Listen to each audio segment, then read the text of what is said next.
السلام علیکم دوستوں، میں ہوں علی جاوید نقوی۔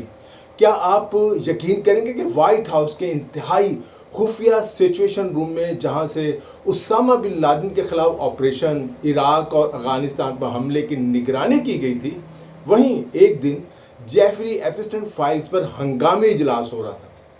اسرائیلی وزیر اعظم نیتن یاہو نے اسی کمرے میں بیٹھ کر ڈونلڈ ٹرمپ کو ایران پر حملے کے لیے قائل کیا اور ایران پر قبضہ کرنے کے منصوبے کی مکمل پریزنٹیشن پیش کی۔ لیکن کیا وجہ تھی کہ CIA کی جانب سے نیتن یاہو کی بریفنگ کو مسترد کرنے کے باوجود ٹرمپ نے دنیا کو ایک نئی جنگ کے دھانے پر پہنچا دیا؟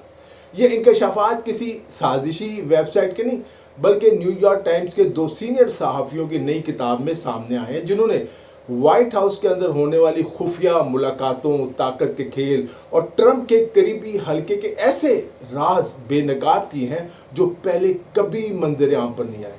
سب سے حیران کن سوال یہ ہے کہ 80 سالہ ٹرمپ کی صحت کے بارے میں وائٹ ہاؤس آخر کیا چھپا رہا ہے؟ یہ بلیک باکس کیا ہے؟ اور صدر ٹرمپ اس عمر میں کس خاتون کو لو لیٹر لکھ رہے ہیں؟ خوبصورت ہیومن پرنٹر کون ہے؟ کس کی چھیڑ ہے؟ اس ویڈیو میں ہم ان تمام خفیہ دستاویزات، اندرونی ملاقاتوں اور چونکا دینے والے انکشافات کا جائزہ لیں گے، اپنے تجزیے کے ساتھ جو اس کتاب میں پیش کی گئی ہیں۔ ویڈیو آخر تک دیکھیے کیونکہ ہر اگلا انکشاف پچھلے سے بھی زیادہ حیران کن ہے۔ اگر آپ نے ابھی تک ہمارے چینل کو سبسکرائب اور ویڈیو کو لائک نہیں کیا تو پہلے چینل کو سبسکرائب کر لیں۔ دوستو، امریکہ کے معروف اخبار نیو یارک ٹائمز کے 2 سینئر صحافی میگی ہیبرمین اور جوناتھن سوان اپنی نئی کتاب regime change inside the imperial presidency of Donald Trump اس کے باعث عالمی میڈیا کی توجہ کا اس وقت مرکز بن گئے۔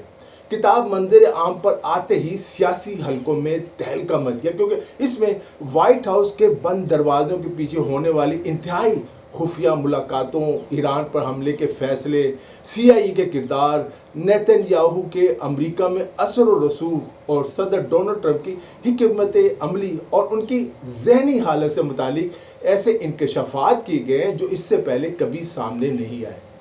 جوناتھن سوان گزشتہ 11 برس سے مسلسل ڈونلڈ ٹرمپ کی بیٹ کر رہے ہیں، یعنی ان کی کوریج کر رہے ہیں۔ کئی بار ان کے انٹرویو کر چکے ہیں اور ان کی سیاست پر گہری نظر رکھتے ہیں، لیکن اس کتاب کی تحقیق کے دوران انہیں ایک ایسی حقیقت کا احساس ہوا جس نے انہیں بھی حیران کر دیا۔ ان کے مطابق ٹرمپ کی دوسری مدت صدارت پہلی مدت سے اس قدر مختلف ہے کہ دونوں کا موازنہ کرنا بھی مشکل ہے۔ موجودہ ٹرمپ انتظامیہ نہ صرف پہلے سے کہیں زیادہ طاقتور، پر اعتماد اور جارحانہ انداز اختیار کر چکی ہے، جو صدارتی انتخاب کے انداز کے اس سے پہلے جو ہے امریکی تاریخ میں کوئی مثال دکھائی نہیں دیتی۔ صدر ٹرمپ اتنے طاقتور بن گئے۔ سوان نے اور ان کی جو شریک مصنفہ ہے میگی ہیبرمین نے جب تحقیق کا آغاز کیا تو جلدی انہیں محسوس ہوا کہ وہ دراصل صرف ایک نئی حکومت نہیں بلکہ امریکہ کے اندر ایک نئے طرز حکمرانی کو جنم لیتے دیکھ رہے ہیں۔ یہی وجہ ہے کہ انہوں نے اپنی کتاب کا عنوان ریجیم چینج رکھا، کیونکہ ان کے نزدیک اصل تبدیلی کسی دوسرے ملک میں نہیں بلکہ خود امریکہ کے سیاسی نظام کے اندر رونما ہو رہی تھی۔ امریکہ کی تاریخ میں کئی صدور نے کانگریس کی منظوری کے بغیر فوجی کارروائیاں کی، آپریشن کیے، لیکن جس انداز میں ڈونلڈ ٹرمپ ایگزیکٹو اختیارات استعمال کر رہے ہیں، اس کی مثال جدید امریکی تاریخ میں تلاش کرنا مشکل ہے۔ کتاب کا سب سے سنسنی خیز باب وہ ہے جس میں ایران کے خلاف امریکی فوجی کارروائی سے پہلے ہونے والی انتہائی خفیہ ملاقاتوں کی اندرونی تفصیلات بیان کی گئی ہیں۔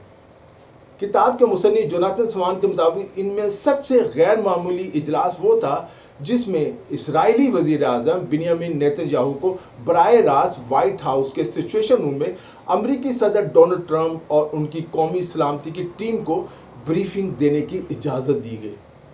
امریکی تاریخ میں ایسے واقعات انتہائی کم دیکھنے میں آتے ہیں کہ کسی غیر ملکی رہنما کو امریکہ کے محفوظ ترین کمانڈ سینٹر میں لے جا کر صدر امریکہ کے سامنے اپنی فوجی حکمت عملی پیش کرنے کا موقع دیا جائے کہ وہ کیا چاہتا ہے۔ اجلاس کا منظر انتہائی غیر معمولی تھا۔ ایک طرف صدر ٹرمپ موجود تھے جبکہ ان کے سامنے نیتن یاہو بیٹھے تھے۔ CIA کے ڈائریکٹر، اعلیٰ فوجی حکام اور انٹیلیجنس اداروں کے نمائندے بھی اجلاس میں شریک تھے، جبکہ سامنے بڑی اسکرین پر اسرائیلی خفیہ ایجنسی موساد کے سربراہ اور سینئر اسرائیلی جنرلز ویڈیو لنک کے ذریعے شریک تھے۔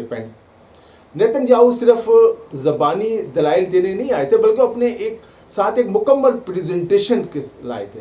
انہوں نے ویڈیوز، نقشوں اور سلائیڈز کی مدد سے موقف اختیار کیا کہ اگر ایران کی موجودہ حکومت کو ختم کر دیا جائے تو اس کی جگہ اقتدار سنبھالنے کے لیے کئی شخصیات پہلے ہی موجود ہیں۔ اس پریزنٹیشن میں سابق ایرانی جو شاہ ہیں، ان کے بیٹے رضا پہلوی سمیت کئی دیگر ایرانی شخصیات کے نام بھی پیش کیے گئے جنہیں ممکنہ متبادل قیادت کے طور پر دکھایا گیا۔ اسی رات امریکی CIA نے نیتن یاہو کی پیشکش کی گئی جو اس کی معلومات تھی ان کا تفصیلی جائزہ لیا، تجزیہ کیا۔ اگلے ہی دن سچویشن روم میں ایک اور اجلاس ہوا جس میں امریکی انٹیلیجنس حکام نے صدر ٹرمپ کے سامنے اپنی رپورٹ پیش کی۔ رپورٹ کا نتیجہ اسرائیلی موقف سے بالکل مختلف تھا۔ CIA کے ماہرین نے واضح انداز میں کہا کہ ایران میں حکومت کی تبدیلی کے تمام امکانات حقیقت سے بہت دور ہیں اور زمینی حقائق ان دعووں کی تائید نہیں کرتے۔ CIA کے ڈائریکٹر اور دیگر اعلیٰ حکام نے صدر ٹرمپ کو واضح لفظوں میں بتایا کہ نیتن یاہو کا منصوبہ عملی طور پر قابل عمل دکھائی نہیں دیتا، اس میں سب جھوٹ اور بکواس ہے۔ یہاں تک کہ وزیر خارجہ مارکو روبیو، جنہیں نسبتاً سخت گیر سیاستدان سمجھا جاتا ہے، انہوں نے بھی اس تجزیے سے اتفاق کیا کہ ایران میں فوری حکومت کی تبدیلی، رجیم چینج کا تصور حقیقت پسندانہ نہیں، امریکہ نہیں کر سکتا یہ سب۔ صدر ٹرمپ نے انٹیلیجنس اداروں کی تشویش ضرور سنی، رپورٹ دیکھی، لیکن ان کا جواب خاصا مختصر تھا۔ انہوں نے کہا ہو سکتا ہے ایسا ہو اور ہو سکتا ہے نہ ہو۔ اس کے باوجود ان کا خیال تھا کہ ایران کے میزائل اور عسکری صلاحیت کو نشانہ بنانا، تباہ کرنا ایک درست فیصلہ ہوگا، یعنی حملہ کرنا۔ جوناتھن سوان کے مطابق ٹرمپ کا انداز فکر زیادہ تر اپنی ذاتی ان کی جو سیاسی بصیرت اور وجدان پر مبنی تھا، نہ کہ صرف انٹیلیجنس رپورٹوں پر۔ انہیں یقین تھا کہ یہ جنگ زیادہ دیر نہیں چلے گی۔ اس کی وجہ یہ بھی تھی کہ اس سے پہلے ایران کے خلاف محدود کارروائیوں کے بعد تہران نے نسبتاً محتاط رد عمل دیا تھا، جس سے ٹرمپ یہ نتیجہ اخذ کر بیٹھے کہ ایرانی قیادت کمزور ہے اور شدید دباؤ برداشت نہیں کر سکی۔ کتاب کے مطالعے کے بعد واقعات نے ثابت کیا کہ یہ انداز درست ثابت نہیں ہوا۔ اگرچہ امریکی فوجی قیادت نے پہلے ہی خبردار کیا تھا کہ آبنائے ہرمز میں کشیدگی، اسلحے کی فراہمی اور علاقائی جنگ جیسے سنگین خطرات پیدا ہو سکتے ہیں، لیکن صدر ٹرمپ کو یقین تھا کہ یہ ایک مختصر اور فیصلہ کن کارروائی ہوگی، شاید چند گھنٹوں کی، شاید 24 گھنٹوں کی۔ یہی وہ بنیادی غلط اندازہ تھا جس نے بعد میں مشرق وسطیٰ کی صورتحال کو مزید پیچیدہ بنا دیا۔ اسی لیے آج بھی یہ سوال شدت سے زیادہ زیر بحث ہے کہ آیا امریکہ واقعی اپنے قومی مفادات کے تحت ایران کے خلاف کارروائی میں شریک ہوا تھا، یا اسرائیل کی مسلسل سفارتی کوششوں نے واشنگٹن کو اس راستے پر، جنگ کے راستے پر چلنے پر آمادہ کیا۔ مصنفین کا کہنا ہے کہ حقیقت ان دونوں انتہاؤں کے درمیان کہیں موجود ہے۔ نیتن یاہو نے یقیناً بھرپور کوشش کی کہ امریکہ جنگ میں شامل ہو، لیکن یہ کہنا بھی درست نہیں ہوگا کہ ٹرمپ صرف اسرائیلی دباؤ کی وجہ سے اس فیصلے تک پہنچے۔ ان کے اپنے خیالات ایران کے بارے میں پہلے سے موجود سخت موقف اور ذاتی انداز فیصلہ سازی نے بھی اس عمل میں اہم کردار ادا کیا۔ کتاب کے اگلے باب میں ڈونلڈ ٹرمپ اور اسرائیلی وزیر اعظم بنیامین نیتن یاہو کے تعلقات کا ایک ایسا رخ سامنے لایا گیا جو عام طور پر عوام کی نظروں سے اوجھل رہا۔ اگرچہ دنیا انہیں ہمیشہ ایک دوسرے کے قریبی اتحادی دوست سمجھتی رہی، لیکن کتاب کے مطابق حقیقت اس سے کہیں زیادہ پیچیدہ اور اتار چڑھاؤ سے بھرپور ہے۔ مصنفین کے مطابق ٹرمپ کے پہلے دور صدارت میں دونوں رہنماؤں کے تعلقات انتہائی خوشگوار تھے۔ امریکہ نے یروشلم کو اسرائیل کا دارالحکومت تسلیم کیا، گولان کی پہاڑیوں پر اسرائیلی خود مختاری کو قبول کیا اور متعدد ایسے فیصلے کیے جنہیں نیتن یاہو اپنی بڑی سفارتی کامیابی قرار دیتے رہے، لیکن یہ قربت زیادہ عرصہ برقرار نہ رہ سکی۔ 2020 کے صدارتی انتخاب میں شکست کے بعد ٹرمپ کو سب سے زیادہ تکلیف اس بات سے ہوئی کہ دنیا کے جن رہنماؤں نے سب سے پہلے جو بائیڈن کو کامیابی کی مبارکباد دی، ان میں نیتن یاہو بھی شامل تھے۔ یہ واقعہ ٹرمپ کو اس قدر ناگوار گزرا، برا لگا کہ دونوں رہنماؤں کے تعلقات میں نمایاں سرد موری آ گئی۔ بعد میں نیتن یاہو نے ٹرمپ سے ملاقات کے دوران دنیا بھر کے رہنماؤں کی ایک فہرست پیش کی جنہوں نے بائیڈن کو ان سے پہلے مبارکباد دی تھی۔ گویا وہ یہ ثابت کرنا چاہتے تھے کہ انہوں نے کوئی غیر معمولی قدم نہیں اٹھایا تھا، کوئی برا کام نہیں کیا تھا۔ ان سے پہلے بھی کئی لوگوں نے، رہنماؤں نے اس کو، بائیڈن کو مبارکباد دے دی تھی۔ لیکن کتاب کے مطابق یہ وضاحت بھی ٹرمپ کی ناراضگی کم نہ کر سکی۔ صدر ٹرمپ اور نیتن یاہو میں غزہ میں جنگ بندی کے معاملے پر بھی اختلافات شدت اختیار کر گئے۔ کتاب میں ایک انتہائی حیران کن ٹیلی فون گفتگو کا ذکر کیا گیا ہے۔ میں نے اس پہ ویسے ایک علیحدہ سے بھی ویڈیو پہلے بنا لی تھی، جس میں ٹرمپ نے نیتن یاہو سے نہایت سخت لہجے میں بات کی۔ اس گفتگو کے دوران ٹرمپ نے مبینہ طور پر کہا، نیتن یاہو، سب لوگ تم سے تنگ آ چکے ہیں، امریکہ کے یہودی بھی تم سے تنگ آ چکے ہیں، حتیٰ کہ اس کال پر موجود دونوں یہودی بھی تم سے خوش نہیں ہیں۔ اس وقت ٹرمپ کے داماد جیریڈ کشنر اور خصوصی ایلچی اسٹیفو وٹکوف، دونوں یہودی ہیں، وہ بھی اس گفتگو کے دوران موجود تھے۔ ٹرمپ کا اشارہ انہی کی طرف تھا۔ یہ الفاظ اس بات کی نشاندہی کرتے کہ دونوں رہنماؤں کے تعلقات صرف اسٹریٹجک مفادات تک محدود نہیں تھے، ذاتی اعتماد مسلسل کمزور ہوتا جا رہا تھا۔ جب یہ کتاب مکمل ہونے کے قریب تھی تو مصنفین نے مارچ 2026 میں خود صدر ٹرمپ سے اس موضوع پر سوال کیا۔ ٹرمپ نے جواب دیتے ہوئے کہا، یعنی نیتن یاہو سے جو ہے وہ جنگ سے نہیں ڈرتا، جنگ کے زمانے میں وہ ایک اچھا ساتھی ثابت ہوتا ہے۔ یہی جملہ دونوں رہنماؤں کے تعلقات کی اصل نوعیت بیان کرتا ہے۔ ٹرمپ بعض اوقات نیتن یاہو کو بہترین اتحادی قرار دیتے ہیں، جبکہ دوسرے مواقع پر انہیں دھوکے باز بھی کہتے ہیں۔ کتاب میں دعویٰ کیا کہ بعض نجی ملاقاتوں میں ٹرمپ نے نیتن یاہو کو کین مین، یعنی فریب دینے والا، دھوکہ دینے والا شخص بھی قرار دیا۔ دوسری جانب جب وہ جنگی حکمت عملی پر گفتگو کرتے ہیں تو وہی نیتن یاہو ان کے نزدیک ایک قابل اعتماد شراکت دار بن جاتے ہیں۔ حالیہ ہفتوں میں نیتن یاہو کی لبنان سے متعلق پالیسیوں نے ٹرمپ کو شدید ناراض کیا۔ اگرچہ امریکی صدر نے اس ناراضگی کا اظہار نجی محفلوں میں کیا، لیکن صرف غصے کا اظہار کافی نہیں ہوتا۔ امریکہ کے پاس اسرائیل پر اثر انداز ہونے کے بے شمار ذرائع موجود ہیں، طاقت ہے، لیکن جب تک واشنگٹن ان ذرائع کو عملی طور پر استعمال نہیں کرتا، صرف ناراضگی ظاہر کرنے سے زمینی صورتحال تبدیل نہیں ہوتی، اور اسرائیل اس کا فائدہ اٹھا رہا ہے۔ اسی لیے مصنف نے یہ نتیجہ اخذ کیا کہ ٹرمپ اور نیتن یاہو کے تعلقات کو صرف دوستی یا دشمنی کے ایک لفظ میں بیان نہیں کیا جا سکتا۔ دونوں رہنما ایک دوسرے کو اپنی ضرورت کے مطابق استعمال کرتے ہیں، اور جب مفادات میں اختلاف پیدا ہوتا ہے تو یہی تعلقات شدید کشیدگی میں بدل جاتے ہیں۔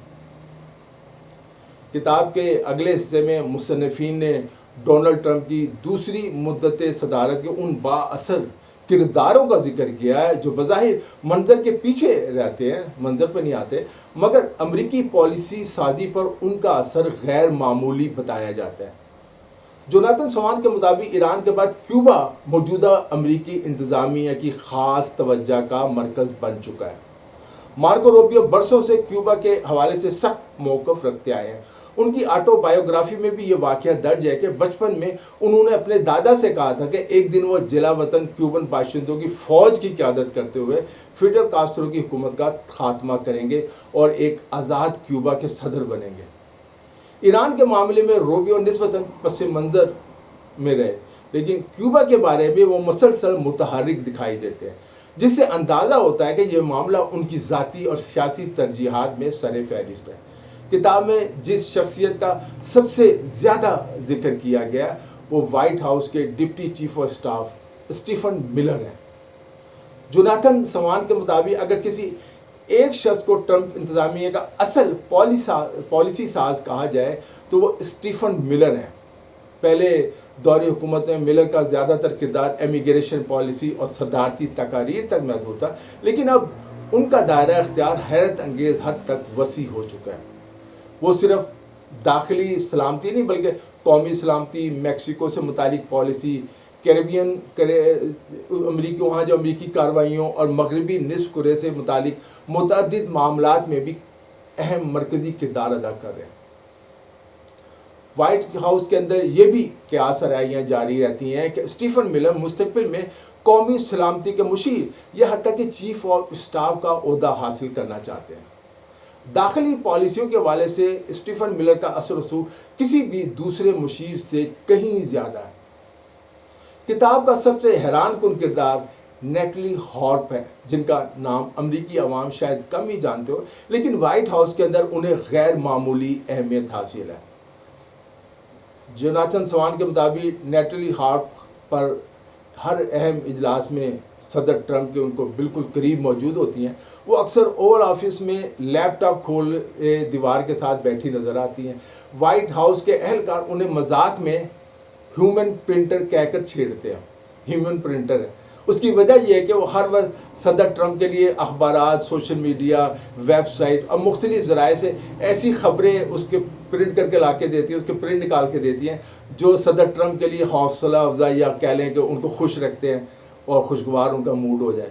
کتاب کے مطابق نیٹلی ہارپ صرف معلومات فراہم کرنے والی معاون نہیں، بلکہ وہ ٹرمپ تک رسائی کا ایک اہم ذریعہ بھی بن چکی ہیں۔ اگر کوئی شخص روایتی انتظامی نظام یا چیف آف اسٹاف کو نظر انداز کرتے ہوئے براہ راست صدر ٹرمپ تک کوئی پیغام پہنچانا چاہتا ہے تو اکثر نیٹلی ہارپ کے ذریعے یہ کام انجام دیا جاتا ہے، وہ اتنی امپورٹنٹ ہے۔ کتاب میں ایک اور حیران کن انکشاف یہ کیا گیا کہ نیٹلی ہارپ صدر ٹرمپ کے لیے ذاتی نوعیت کے خطوط بھی لکھتی تھی۔ مصنفین کے مطابق تحقیق کے دوران انہیں ایسے کئی خطوط ملے جس میں نیٹلی نے ٹرمپ کے لیے غیر معمولی عقیدت، محبت اور وابستگی کا اظہار کیا تھا۔ ایک خط میں انہوں نے لکھا تھا، آپ ہی میری پوری کائنات ہیں، میرے لیے سب سے زیادہ اہم صرف آپ ہیں۔ یہ خطوط بعض اوقات صدر کی نجی رہائش گاہ تک بھی پہنچائے جاتے تھے۔ انتخابی مہم کے دوران سیکرٹ سروس کو بھی ان خطوط کا لو لیٹرز کا علم ہو گیا تھا، جس کے بعد ادارے کے بعض اہلکار اس غیر معمولی قربت پر تشویش میں مبتلا ہو گئے تھے کہ یہ کیا ہو رہا ہے۔ کتاب کے آخری ابواب میں مصنفین نے صدر ڈونلڈ ٹرمپ کی صحت، ان کی بڑھتی عمر اور اس موضوع پر وائٹ ہاؤس کی غیر معمولی رازداری کا بھی جائزہ لیا۔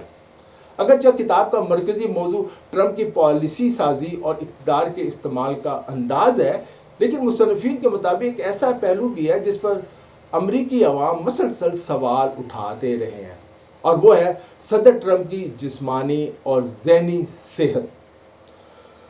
مصنفین کے مطابق ٹرمپ انتظامیہ خود کو شفاف حکومت قرار دیتی ہے، لیکن عملی طور پر وہ معلومات کو خفیہ رکھنے میں غیر معمولی مہارت رکھتی ہے۔ اسی وجہ سے یہ کتاب تیار کرنا مصنفین کے لیے اتنا مشکل ثابت ہوا کیونکہ اہم معلومات تک رسائی ان کے لیے تقریباً ناممکن بنا دی گئی تھی۔ مثال کے طور پر صدر ٹرمپ کا متعدد ڈاکٹرز نے معائنہ کیا، لیکن وائٹ ہاؤس نے نہ تو ان ڈاکٹروں کی مکمل تفصیلات جاری کی، نہ طبی میڈیکل رپورٹس، نہ اسکینز کے نتائج اور نہ ہی مکمل میڈیکل ریکارڈ۔